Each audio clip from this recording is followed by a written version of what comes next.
Hello, and welcome to Sport Marketing. We're going to talk about Chapter 1 in the text, the special nature of sport marketing. So, as we look at some of the objectives for the chapter, I want you to write down 5 questions and formulate your responses to these. First, what's the first sport event you attended? Second, who took you or introduced you to the event? Third, what did the experience mean to you? Fourth, what, if any, souvenirs do you have from the event? And 5, what does attending or following a sport or team really mean? I want you to formulate your responses to those. Have those with you as we go through the rest of this presentation, but also the rest of the presentations during the class, during the semester, because we will come back every once in a while to what is the meaning of sport to people and how that influences the way we behave toward the sport product and toward our favorite teams. So, moving forward, the definition of sport marketing is all activities that are designed to meet the wants and needs of sport consumers through an exchange process. So, what's the exchange process? An exchange process is something that happens inside and outside of sport. It's simply you handing over money or something of monetary value, excuse me, in exchange for a product or a service. It can People can be involved through playing an activity, officiating a sport, watching, listening, reading, or even collecting. Here's an example of some of the things that I collected when I was growing up. Starting lineups that were little figurines of the most popular players in different sports on different teams, and they had movable parts to allow you to play somewhat realistically while you were watching your favorite teams and your favorite players participate in their events. Now, there's two major thrusts to sport marketing. First, there's marketing of sport. So the marketing of sport is something that would happen for a high school lacrosse team, for example. So it is marketing to gain exposure for a certain sport or activity. Now, the second thrust is marketing through sport. This is um, marketing sport and non sport products through the use of sport entities, popular personalities. The example on here with Michael Jordan and Gatorade, a great example of that. How organizations and non sport products or non sport companies will use the sport product to in turn promote whatever product or service they are offering. There's 3 main challenges that we'll discuss facing sport marketing: marketing myopia, the lack of market research, and then poor sales training and techniques. So, first, marketing myopia is really the lack of foresight in marketing ventures. It's looking at what is right in front of you instead of being able to take a very wide view of an issue. So, myopia really means that you have tunnel vision and you're not really seeing everything else outside that is impacting or influencing what's going on in that tunnel. It's also when people refer to things in a vacuum, that life doesn't occur in a vacuum. That means things from outside, from the periphery, are influencing what is going on in that quote unquote vacuum. Now, in sport, an example of marketing myopia is a short sighted focus on the quick return. And therefore, not really focusing on building relationships with the consumers. If you are focused on that short term goal, then maybe you get people in the seats, which is great. However, if you are dropping ticket prices to get people in the seats, for example, then the next game, when you're not dropping ticket prices, are those people really going to come back and consume your product? Now, the hope is that yes, they would, because they would go and have such a great time at your event and want to go back and be willing to pay more. The reality is much more difficult to make that happen. So, building a relationship with the customers and potential customers is much, much more important than making sure you have um, increased attendance at one game, and that's really all you're focused on. So, when we talk about the uniqueness of sport marketing, we're going to cover things like the product, the sport market, sport finance, and sport promotion. So, what is the sport product? The sport product is any bundle or combination of qualities, processes, and capabilities that a buyer expects will deliver a want and a need satisfaction. Now, there are certain things that go into what the sport product is that we'll get to in just a little bit. But there are four main reasons or core benefits that people get from the sport product. For example, health. If you're looking at participating in some type of activity, possibly you're doing it for health reasons. If you're looking to participate or watch something, possibly you're doing it for entertainment. You like to see people um, develop their skills and show off their skills. There's also the social aspect. So, being a part of a group, learning to interact with other people and making friendships and building relationships around the sport product. And then there's also achievement. As fans, we can derive vicarious achievement when our favorite teams are successful, which basically means it's not in particular our success. We're not the ones physically um, performing the task. However, if our teams are successful, we feel that vicarious achievement through that. Now, that also means when our favorite teams are not successful, well, we can experience the vicarious feelings of failure through that as well. Additional things that explain what the sport product is. The sport product is typically a playful competition. There's a separation of normal space and time. So, for instance, if you're going to a basketball game, you know about how long that's going to last.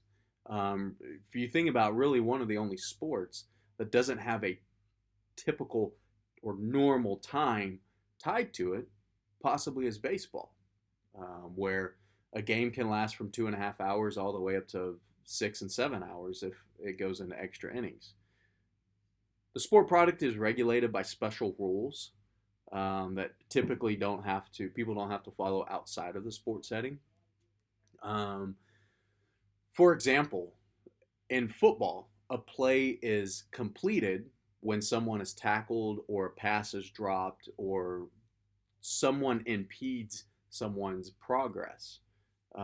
Outside of the sport setting, it would not be acceptable, and would probably get into legal trouble if they ran around trying to impede people's progress or tackle someone. That's not acceptable outside of the sports setting. However, we like to consume it and we cheer it on within the sports setting. There's also physical prowess and physical training. So, that idea that people like to see someone perform at a high level. And then special facilities and special equipment. You think about if you are going on a ski trip, the special equipment that's needed to go on that ski trip that isn't needed outside of that setting. Now, the uniqueness of the sport market is another aspect we should look at. So, the uniqueness of the sport market is first, some organizations or sport organizations are having to simultaneously compete and cooperate. An example of this, you look at the NFL, and the NFL's kind of internal motto of protect the shield, right? So those 32 teams are competing against each other on the field. However, they're having to work together to make sure that um, they're producing a product that is entertaining to potential consumers. All right. Product salience and strong personal identification lead many sport consumers to consider ourselves experts. So a coach is never right, correct? You would have always made the correct decision, the correct lineup decision, or put somebody in at a crucial part during the game, correct? This is one reason why fantasy sport exists. So people can see, they can have that attachment and engagement to see, in some ways, how difficult this proposition is, but then also kind of allow them to further engage with the teams and with the product. Demand tends to fluctuate widely in the sport market. Again, you have the off season and you have during season. And then sport has an almost universal appeal and pervades all elements of life. You look at eating and drinking and things like the Super Bowl and major events like that. When you look at sex, you look at the way athletes have been promoted, especially female athletes, unfortunately, the way they've been promoted to kind of represent these sexual symbols instead of the athletes that they are and kind of their on field or on court prowess. There's that separate sexual aspect that goes along with that. Politics, the different presidents that have used sport to show how they are the quote unquote common person. George W. Bush was the NASCAR president. He was very attracted to um, like NASCAR dads. Bill Clinton was the attracted to soccer moms. He used soccer to kind of make those inroads. Obama playing basketball. Clinton and Bush and their practice of running. The Kennedys, the Kennedy family playing touch football. Eisenhower playing golf. And so there are different ways to that presidents have used sport to engage with their consumers. One, or I'm sorry, with the national public. One such example is presidents having championship teams come to the White House to celebrate. The first known reference to that is in 1924 by Calvin Coolidge when he invited a championship team to come and further show that he was a common person. So, and then religion. You look at the various ways that we kind of tie in religion and sport. People say sport is a religion, but really, what does that mean? Next slide kind of gives some of those examples. On the left side, you see what people refer to as touchdown Jesus at Notre Dame University, kind of that monolith overseeing and sort of, in some people's views, giving guidance and acceptance to the Notre Dame football team and the program. The picture right next to that of Tim Tebow, that is symbolistic of the symbols that we have. You think about the symbols and statues that are prevalent in religion. Well, here's something that we have this statue where when people go to a game, they can see it and they can pay homage to that player and the speech that he gave. And then in the upper right hand corner on your screen, when you see the horns and it says "Don't mess with Texas," that's another way for fans to kind of pay their homage, go up and rub the horns and take pictures with the horns, and much the same way as people would do with some of their religious affiliations when you go to a place of worship. Now, the uniqueness of sport finance, it's difficult to price the individual product by traditional job costing because there are operating costs. Typically, when we look at the ticket market, the secondary ticket market has a major impact on the pricing market. The price of the sport product itself is invariably quite small in comparison to the total cost paid by the consumer when you look at things like travel, the gas that it takes to get there, the time it takes to get there. So when you're looking at somebody going to an event and spending $20 on a ticket. Well, that's more than likely upwards of 40 or even $50 when you factor in things like gas and you factor in time and what they could have been doing if they weren't at that event. They get there and they get merchandise or they get food or things like that. And then indirect revenues are frequently greater than direct operating revenues. So things like television rights, teams and organizations make much, much, much more money off of television rights than they do off the revenues that they generate inside their stadiums. Uniqueness of sport promotion. The widespread media exposure is a double edged sword. So, because sport is popular, a lot of people want to attach to sport and a lot of people follow sport. However, that also means that can be a double edged sword if there's something that happens in sport that is is not on the up and up, or somebody makes a decision on the field or off the field that in some way negatively reflects on the organization. It receives a lot of attention as well.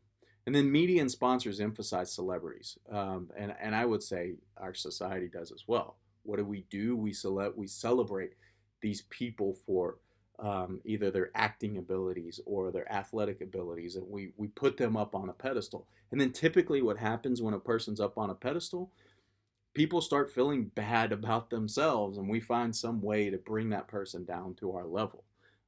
So it's happened numerous times with numerous celebrities, both in sport and out of sport, that they're celebrated, and then all of a sudden, once they're celebrated, people start nitpicking and they find holes in their games, or they find things that they've done off the court and their personal lives, to try to bring those people down.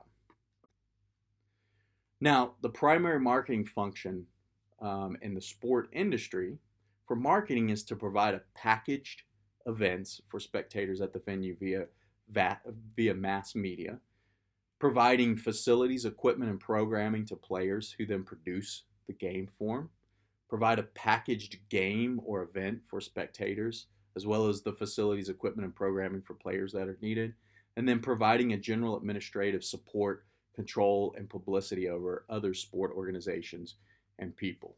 Finally, we'll close out talking about consolidation in the sport industry. And we'll start with the team media connection, the number of teams that have different media networks now, things like TBS being owned by the same company that owns the Atlanta Braves, MSG, the Madison Square Garden network, the Longhorn network owned by the University of Texas, BYU, OU, Notre Dame all have online networks. Most schools now have online networks. And so what's important with that is, if you look at what the traditional definition of media is, it is there, or it exists to kind of provide that third person narrative, and just observe and report on what's going on. Well, when you have teams and organizations that control these media companies and the media content, well, they are in essence promoting their product, and so they're essentially promoting or producing infomercials, if you will. You look at the sporting goods industry and the importance of the sporting good industry and how they have grown. That's a example of consolidation in the sport industry. Another is skiing. The skiing industry used to be made up of a lot of small towns that would set up their own ski resorts and hotels, and now there's a lot of consolidation there.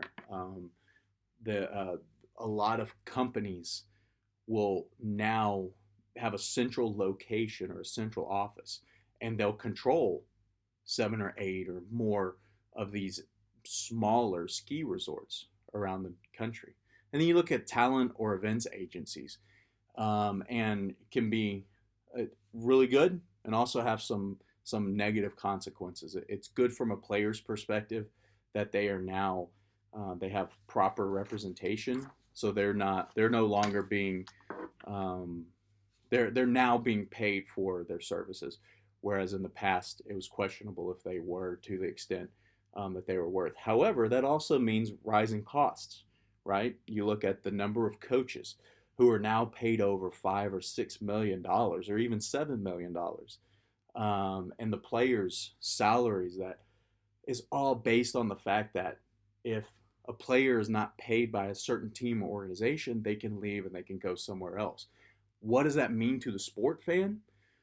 Well, as organizations have to pay more for their talent to stay, inevitably they have to make that money somewhere. They have to raise ticket prices, they have to rise merchandise prices, things like that. So, thank you very much. This was covering chapter one, um, the special nature of sport marketing. Now, getting to the uniqueness of the sport product. The sport product is an intangible, ephemeral, and experiential and subjective in nature. So basically, what that means is it's intangible, which you can't take with it. You can't touch it. You can't hold it. You can't take it with you. This is one reason why things like programs and merchandise have been produced. So people do have those tangible objects to take with them. It's ephemeral, which means it's time fleeting. Once it's over, it's over. You can't watch it again live. You could watch it again as replay, but that live consumption can only happen one time. Being that it's experiential, that means it depends on different experiences. Okay, so you may experience a sport product different than the person sitting next to you experiences that product. Going along with that, it's also subjective, which means it is up to in each individual's interpretation. So you experience something different, and you may be very, very happy with that experience, very pleased with that experience. The person next to you may experience something in a very negative way. So it's subjective in nature as well. Within sport, we have strong personal and emotional identification. This does a few things that it leads us to consume our favorite teams in different ways. So we can bask in reflective glory. So if there's a successful team, we want to attach to that team because that says something about us as individuals and our social identity as individuals. On the other hand, if a team is unsuccessful, we may want to cut off reflective failure, so we push away from them. Now, when we have favorite teams, we typically have those out groups, and we have rival teams that go along with that. So, when we're looking at rival teams, people can experience glory out of reflective failure, which basically means you celebrate when your rival team loses to a neutral, or an underdog team. Within the sport product, there's simultaneous production and consumption, which means the product is being produced on the court or on the field, and at the same time, it's being consumed by the people in that arena or in that venue. If you take a step back from that, the people watching at home are also seeing what is being produced on the field at the same time what's being produced in the arena, in the venue. Because if you watch an event on television, you don't only see the field, do you? You see what's going on in the crowd, and you see the fans getting up and getting excited. There's a dependence on social facilitation. So earlier in this lecture, I asked, who introduced you to sport? The research shows that it's typically family members, and within the traditional family model, it would be the father who has the most importance on the type of sports people consume, or the type of the teams that people choose to consume. So there's a strong dependence on social facilitation. Along with that, sport is a very social activity. Think about the last time you've gone to a restaurant or bar or something to watch a game by yourself. It's probably been a while if you have done that. There's it's Research shows there's less than 2% of people who attend sporting events by themselves. Typically, we're with friends or families or acquaintances. The sport product is inconsistent and unpredictable. So inconsistent in the means that um, there are there's the regular season, the preseason, the postseason, and then there's the off season. And during the off season, you don't have the sport product the same way you do during the preseason, during season, or postseason run, right? It's unpredictable, meaning that we don't know how it's going to end. If you were to look at what is the core meaning of sport, is it that scores kept? Not necessarily, because you have events where points aren't scored, right? Is it time is kept? Not necessarily, because you have things like gymnastics where there is no time limit on some of these things, or where you have kind of a changing narrative of what time means in sport. And within something like diving or gymnastics, you also have judges that are providing the scores. You don't have that head to head competition like you would in a sport like basketball, where one team scores a basket and they get 2 or 3 points. The next team then has a chance to score a basket and get 2 or 3 points. So it's unpredictable. We don't know how it's going to end. That's the core aspect or meaning of what sport is. If you take that um, unpredictability away, then you can argue that um, you're taking away what the meaning of sport is. And a quick story on that, dealing with the World Wrestling Entertainment. So when World Wrestling Entertainment was called World Wrestling Federation, the WWF, they purported themselves and they advertised as, "Look, this is real," or at least they didn't acknowledge that no, it's not a real event. These are people that are playing off of a script. However, when the World Wildlife Foundation made the WWF change their name, they changed their name to World Wrestling Entertainment. And when they did that, they then acknowledged that, yes, this is scripted, but look how um, athletically talented these people are. Even if it's scripted, even if we know the outcome, these people are very, very talented. And there is a huge entertainment aspect to it, because there's the stories, there's the drama that goes along with everything. When they did this, when they essentially admitted that yes, this is scripted, WWE took off. There were more people wanting to watch that then, because there wasn't that facade that yes, this is real, and making people feel like, well, if I don't believe it's real, then who am I to question it and things like that. The final thing on the uniqueness of the sport product is that the core product is beyond marketers' control. So we don't control what happens on the field. We can't control if the team wins or loses, or if a player plays that day, or if they're sitting out, or if they go 4 for 4 with 4 home runs, or 0 for 4 with 4 strikeouts. We don't control that core product. So therefore, it's very important for marketers to try and enhance what's going on around that sport product.